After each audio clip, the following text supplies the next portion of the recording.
சரண் Krishna YouTube சேனலுக்கு உங்களை அன்புடன் வரவேற்கின்றேன். புது வருடத்தின் முதல் நாள் அன்று ஜனவரி 1ஆம் தேதி குலதெய்வத்திற்கு இந்த ஒரு எளிய பொருளை எடுத்து வைக்க மறக்காதீர்கள். அது என்ன பொருள், எப்படி எடுத்து வைக்கணும் அப்படிங்கிறத பற்றி தான் இந்த வீடியோவில் தெளிவாக நம்ம பார்க்க போகிறோம். நம்ம சேனலில் உள்ள வீடியோவை ஃபஸ்ட் டைம் நீங்கள் பார்க்குறீங்க அப்படின்னா மறக்காமல் நம்ம சேனலை சப்ஸ்கிரைப் பண்ணி வச்சுக்கோங்க. நம்ம சேனலில் தொடர்ந்து குலதெய்வ பதிவுகள், ஆன்மீக தகவல்கள் வந்து கொண்டே இருக்கும். வாங்க வீடியோக்குள்ளே போகலாம். வருடத்தில் முதல் நாள் நம்ம குலதெய்வ வழிபாடு செய்கிறது ரொம்பவே சிறப்பு. அந்த வருடம் முழுவதும் நமக்கு நல்ல பலன்களையே ஏற்படுத்தி கொடுக்கும்.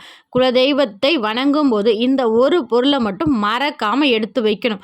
ஜனவரி 1ஆம் தேதியே குலதெய்வ கோயிலுக்கு செல்ல பாக்கியம் இருக்கிறவர்கள் கட்டாயம் குலதெய்வ கோயிலுக்கு செல்லுங்கள். அப்படி போக முடியாதவங்க வீட்டிலேயே குலதெய்வத்தை நினைத்து எளிய பூஜை ஒன்று செய்து கொள்ளுங்க. எப்போதுமே குலதெய்வத்திற்காக தனியாக ஒரு மண்ணகல் தீபம் ஏற்றுவோம். அன்றைய தினத்தில் வெள்ளை நிற மாவிளக்கு நீங்கள் செய்யலாம்.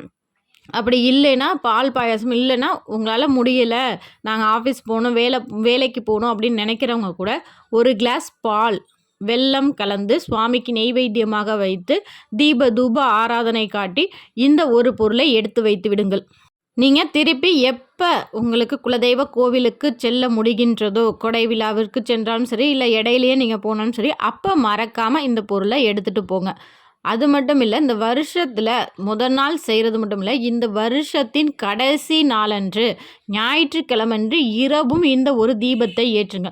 அது என்ன தீபம் அப்படின்னா, ஒரு மண் அகல் எடுத்துக்கோங்க. அதில் 3-5 கிராம்பு போட்டுக்கோங்க. அது மேலே ஒரு கற்பூரம் வைத்து ஏற்றி உங்கள் வீட்டில் உள்ள எல்லா மூலைகளையும், கார்னர் சொல்லுவாங்க, எல்லா மூலைகளிலும் காமிங்க. அப்படி காமிக்கும்போது வீட்டில் உள்ள நெகட்டிவ் எனர்ஜி வெளியே போகும். அது மட்டும் இல்லை, பிறக்க போகிற புது வருடம் பாசிட்டிவாகவும் உங்களுக்கு அமையும். இதை ஒவ்வொரு வெள்ளிக்கிழமை இரவும் செய்யலாம், அல்லது பௌர்ணமி அமாவாசை தினங்களிலும் தாராளமாக செய்யலாம். இது எல்லார் வீட்லேயும் கட்டாயம் செய்யலாம். வருஷத்தில் கடைசி நாளன்று தான் செய்யணுமா அப்படிங்கிற எந்த ஒரு அவசியமும் இல்லை. இந்த மாதிரி செய்யும்போது வீட்டில் பாசிட்டிவ் எனர்ஜி அதிகமாக நிறைஞ்சு இருக்கும். வீட்டில் கடன் பிரச்சனை அப்படிங்கிறது வரவே வராது.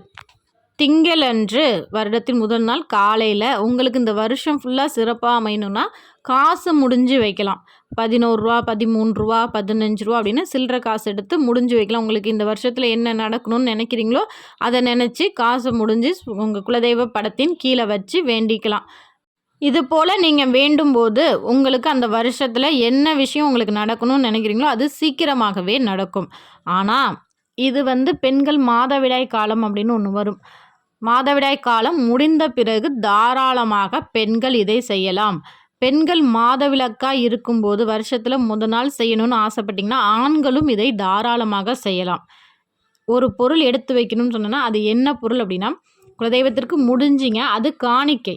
இப்போ நான் சொல்கிறது 100 ரூபாய், 500 ரூபாய் இந்த மாதிரி ஒரு பணம் எடுத்து ஒரு டப்பாவில் போட்டு வச்சுக்கோங்க.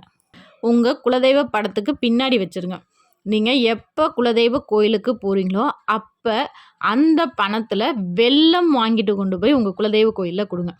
இது உங்களுக்கு ரொம்ப ரொம்ப ரொம்ப நல்ல பலன்களை கொடுக்கும். குலதெய்வ கோவிலுக்கு வெல்லம், பச்சரிசி வாங்கி கொடுக்கும்போது நம்மளோட வாழ்க்கை ரொம்ப ரொம்ப ரொம்ப சிறப்பாக அமையும். ஒவ்வொரு குடும்பத்தாரும் உங்களுக்கு குலதெய்வம் ஆண் தெய்வமாக இருந்தாலும் சரி, பெண் தெய்வமாக இருந்தாலும் சரி, இந்த மாதிரி வருஷத்தில் முதல் நாள் பணம் எடுத்து வச்சு அதை வேண்டி கொண்டு குலதெய்வ கோயிலுக்கு செல்லும்போது பச்சரிசி வெல்லம் வாங்கி கொடுக்கும்போது உங்களுக்கு மட்டுமில்லை, உங்களுக்கு பின்னாடி வர தலைமுறையினருக்கும் ரொம்ப ரொம்ப ரொம்ப நல்ல பலன்களை கொடுக்கும். குலதெய்வத்துக்கு மட்டும்தான் இப்படி ஒரு சக்தி இருக்குது. நம்ம வேண்டும் போது நம்மளோட தலைமுறையையும் காத்து நிற்கிற தெய்வம் தான் நம்ம குலதெய்வம். நாங்கள் எப்போதுமே குலதெய்வ கோயிலுக்கு செல்லும்போது வெல்லம் வாங்கிட்டு போவோம், பச்சரிசி வாங்கிட்டு போவோம். ஆனால் இந்த மாதிரி பணம் எடுத்து வச்சு தான் வாங்கணுமா அப்படின்னு கேட்டிங்கன்னா, கண்டிப்பாக நம்ம குலதெய்வத்திற்காக ஒரு நல்ல நாளில் ஒரு பணம் எடுத்து வைக்கிறோம். அதை நம்ம குலதெய்வ கோயிலுக்கு எப்போ போகிறோமோ அப்போ நம்ம எடுத்துகிட்டு போகிறோம். அது குலதெய்வத்திற்கு ரொம்பவே பிடிச்ச ஒரு செயல். நம்மளை நாளுங்கிழமையுமா நம்ம குலமக்கள் நம்மளை நினைக்கிறாங்க, நம்மளை வணங்குறாங்க, நமக்காக செய்யணும்னு நினைக்கிறாங்க அப்படின்னு குலதெய்வம் மகிழ்ச்சி அடையும். குலதெய்வத்தின் கருணை பார்வை நம்ம குடும்பத்தின் மேலே படும். குலதெய்வத்தின் பார்வை எந்த குடும்பத்தில் இருக்கோ கண்டிப்பாக அந்த குடும்பம் சுபிட்சமாகவே இருக்கும்.